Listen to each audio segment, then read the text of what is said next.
Indian express की खबर बिना ऑथेंटिकेशन नहीं छपती, कैरावान मैगजीन की खबर बिना ऑथेंटिकेशन छप जाती है। एक ना बड़े पुराना है, अभी आप लोग चर्चा कर रहे थे तो मुझे याद आया, बड़ा खूबसूरत सा शेर है, नई लाशें बिछाने के लिए गड़े मुर्दे उखाड़े जा रहे हैं। हाँ। तो जब आप खुद समय समय पर, अच्छा जंप भी कितना लंबा मारते हैं संदीप जी, आप देखिए रेफरेंसेस देने के लिए कभी आप सन 47 पे चले जाते हैं, कभी 62 पे आ जाते हैं, कभी 71 पे आ जाते हैं, कभी चाइना की बात करते हैं, कभी पाकिस्तान की बात करते हैं।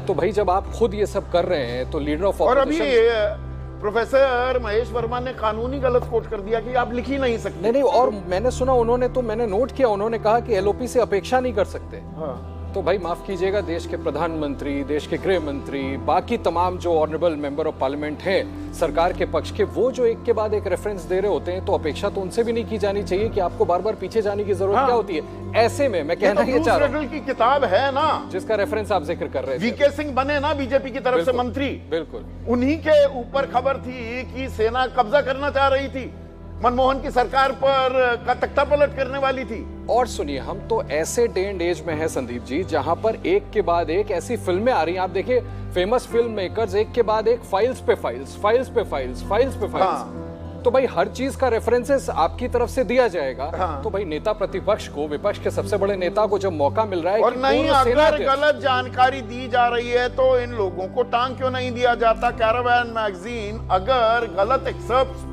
छाप रही है तो सीधे सीधे जेल में डालिए। नहीं तो यही तो, ये अपने आप में सेल्फ एक्सप्लेनेटरी है कि अभी तक कैरावान के खिलाफ शायद कार्रवाई ही इसलिए नहीं हुई क्योंकि इस कीचड़ में ये उतरना ही नहीं चाह रहे हैं, क्योंकि शायद जानते हैं चोर की दाढ़ी में तिनका। यही तो कहा जाता है कि भाई पूर्व सेना अध्यक्ष ने अगर लिखा है तो वो बात सही होगी, आप उसको नकार नहीं सकते। कल को कोर्ट में आपके आर्गुमेंट सेना अध्यक्ष ने क्या लिखा उसको पूरा क्यों नहीं पढ़ा राहुल गांधी ने, आलोक शर्मा?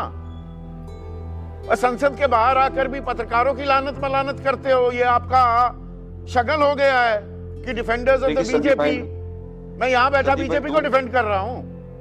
संदीप भाई, दो सवाल आपने पूछे। पहला सवाल आपने पूछा कि पढ़ा क्यों नहीं, संसद में उनको पढ़ने नहीं दिया गया।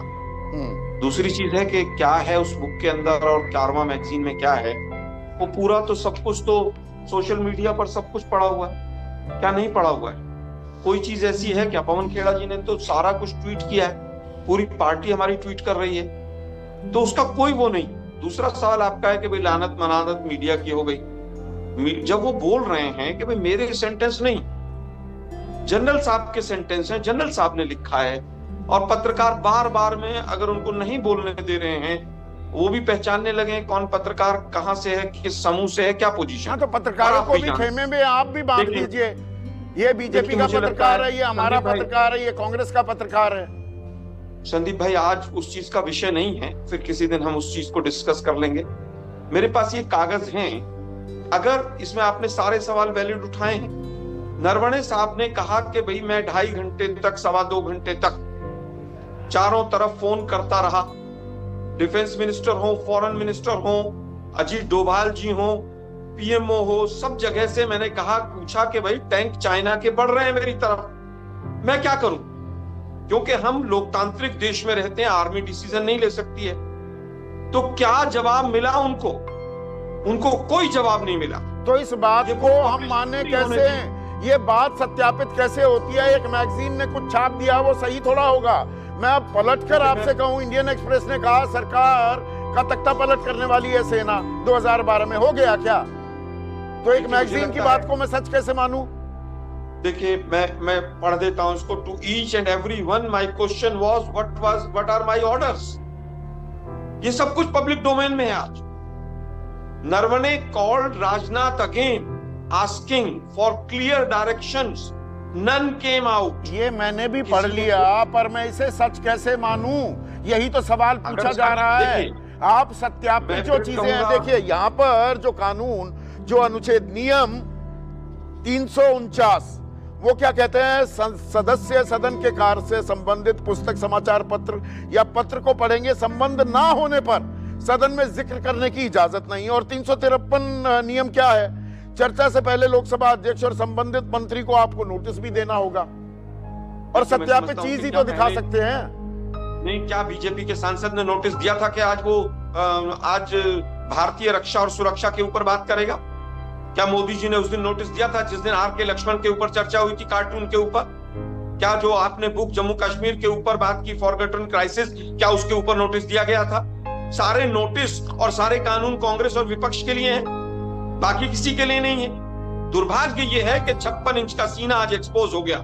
दुर्भाग्य यह है कि सच्चाई सामने ना आ जाए, इसलिए 1.5 साल से उस पुस्तक को पब्लिश नहीं होने दिया जा रहा है। सेना के शौर्य पर हमेशा सवाल उठाते हैं, ये आरोप है बीजेपी का। सेना के शौर्य का अपमान सबसे ज्यादा उस दिन हुआ था जिस दिन देश के प्रधानमंत्री ने कहा था कि चीन के एक कोई घुसा है, न कोई अंदर आया है, न कोई हमारी पोस्ट का कब्जे में है। 20 जवान शहीद होने के बाद देश के प्रधानमंत्री को यही सवाल सूझ रहा था, और उसके बाद 23 दौर की बातचीत हुई। तो हम पूछना चाहते हैं कि अगर वहां पर कुछ भी नहीं हुआ था, कोई चेंजेस नहीं थे, तो 23 दौर की बातचीत क्या हुई? पर राजनाथ सिंह अगर ये सवाल पूछते हैं कि जो किताब प्रकाशित ही नहीं हुई उसका जिक्र करना क्यों जरूरी हो जाता है? अरे भैया, हम तो कह रहे हैं कि अगर वहां पर उसमें गलत लिखा है तो जनरल साहब के ऊपर केस करो। आपको पब्लिश नहीं होने देना है तो कारवा के ऊपर केस करो। अभी तो सिचुएशन ये है कि सरकार न तो जवाब देती है, 1.5 साल तक अगर जनरल अपनी बात नहीं लिख पा रहा है तो ये तो अघोषित इमरजेंसी से बुरा हाल है। 4 क्लियर डायरेक्शंस, वो बार बार पूछ रहे हैं कि चीन के टैंक हमारी तरफ बढ़ रहे हैं, हमें जवाब दो। 56 इंच का सीना दिल्ली में सो रहा है। दुर्भाग्य ये है कि अपनी कमियों को छुपाने के लिए राहुल गांधी पर सवाल उठाओ, कांग्रेस पर सवाल उठाओ, पंडित नेहरू पर सवाल उठाओ। दुर्भाग्य ये है कि आज